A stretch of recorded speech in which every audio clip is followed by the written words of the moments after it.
반갑습니다, 여러분. 오늘 읽을 때는 열왕기하 24장입니다. 훌륭한 임금 요시야.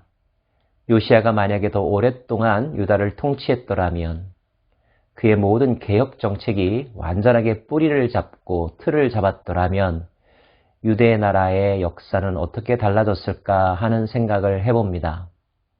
안타깝게도 요시야는 이집트에 의하여서 죽임당하게 되죠. 무깃도에서 말입니다. 요시야의 뒤를 이어서 왕이 될 사람은 여호아하스였습니다. 하지만 이집트의 바로는 그가 왕이 되는 것을 원치 않았습니다. 오히려 그를 포로로 이집트로 끌고 가죠. 여호아하스는 이집트에서 그의 생애를 마감합니다. 다음으로 왕이 된 사람은 여호야킴입니다.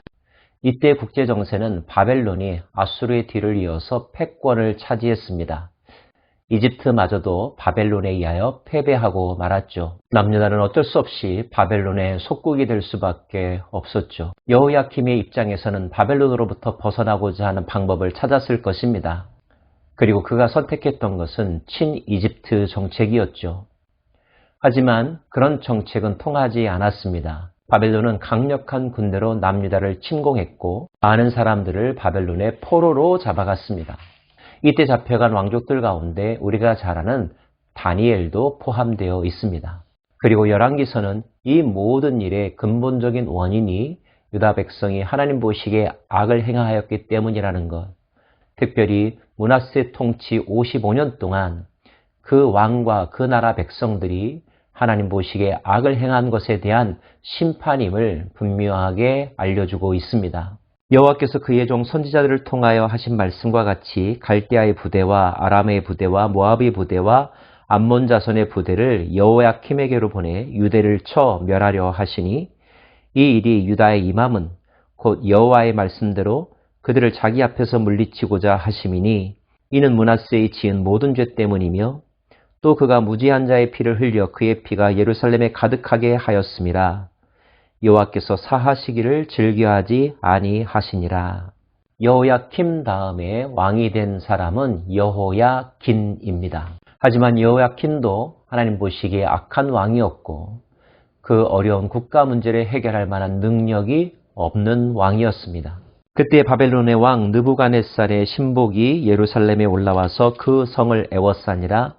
그의 신복들이 애워쌀 때에 바벨론 왕 느부갓네살도 그 성에 이르니 유다의 왕 여호야킨이 그의 어머니와 신복과 지도자들과 내시들과 함께 바벨론 왕에게 나아가매 왕이 잡으니 때는 바벨론 왕 8째 해이라. 그가 여호와의 성전의 모든 보물과 왕궁 보물을 집어내고 또 이스라엘의 왕 솔로몬이 만든 것 곧 여호와의 성전의 금그릇을 다 파괴하였으니 여호와의 말씀과 같이 되었더라. 그가 또 예루살렘의 모든 백성과 모든 지도자와 모든 용사 10,000명과 모든 장인과 대장장이를 사로잡아가매 비천한 자 외에는 그 땅에 남은 자가 없었더라. 그가 여호야긴을 바벨론으로 사로잡아 가고 왕의 어머니와 왕의 아내들과 내시들과 나라의 권세 있는 자도 예루살렘에서 바벨론으로 잡아가고 또 용사 7,000명과 장인과 대장장이 1,000명 곧 용감하여 싸움할 만한 모든 자들을 바벨론 왕이 바벨론으로 사로잡아가고 바벨론 왕이 또 여호야긴의 숙부 matthania를 대신하여 왕으로 삼고 그의 이름을 고쳐 시드기야라 하였더라. 여호야긴 시대에 바벨론이 다시 또 침공에 들어왔습니다. BC 597년의 일입니다. 이때 수많은 사람들이 포로로 잡혀가죠. 왕과 왕의 어머니와 내시들과 모든 신하들, 많은 군사들이 잡혀갔다고 기록되어 있습니다. 바벨론은 여러 차례에 걸쳐서 남유다를 공격했고 또 여러 차례에 걸쳐서 포로들을 잡아갔습니다. 첫 번째 605년에 다니엘을 비롯한 많은 사람들을 1차 포로로 잡아갔고요.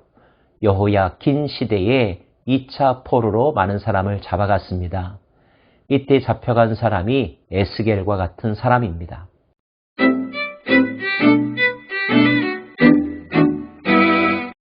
이때 남유다의 상황은 마치 조선 말기 상황과 비슷합니다. 나라를 대한제국으로 바꾸고 새롭게 뭔가 해보려고 노력했지만 모든 노력이 허사가 되었던 것처럼, 그리고 나름대로 문제 해결을 위하여 이런저런 방법들과 토론과 논쟁들과 주장들이 있었지만, 그러나 정확한 해결책이 되지 못하고 나라는 점점 더 기울어져 갔던 것처럼 남유다의 상황이 그러했습니다. 왕도 자신의 뜻대로 세울 수가 없었습니다.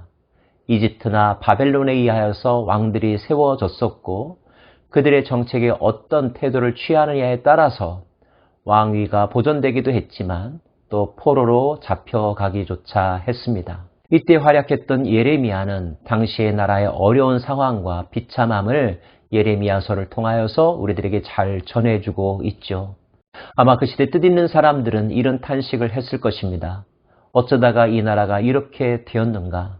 하나님의 성전이 있는 이 땅이 어찌 이방 민족에 의하여, 이교도들에 의하여 이렇게 처참하게 짓밟힐 수 있는가 말이죠. 정치 문제일까요? 경제 문제일까요? 국방력의 문제일까요? 사회 경제의 문제일까요? 그러나 그것보다 더 근본적인 이유를 성경은 분명하게 그리고 반복해서 가르쳐주고 있습니다. 하나님 보시기에 악을 행했다는 것입니다. 그들의 영성이 바르지 못했다는 거죠.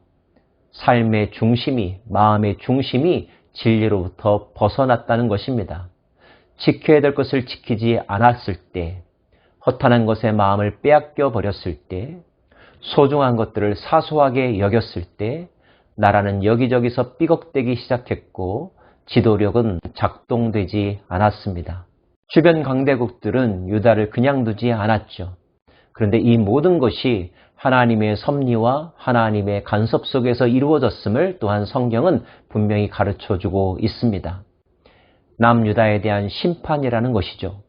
하나님의 은혜를 입은 백성이 그 은혜에 합당하게 살지 못했을 때 하나님은 사람 막대기와 인생 채찍으로 그 사랑하는 자녀들을 회초리질 하신다는 것입니다. 단순한 회초리라고 하기에는 너무나 심각하고 막대한 피해가 유다 땅에 임하였죠. 결국 성전이 무너졌으니까요.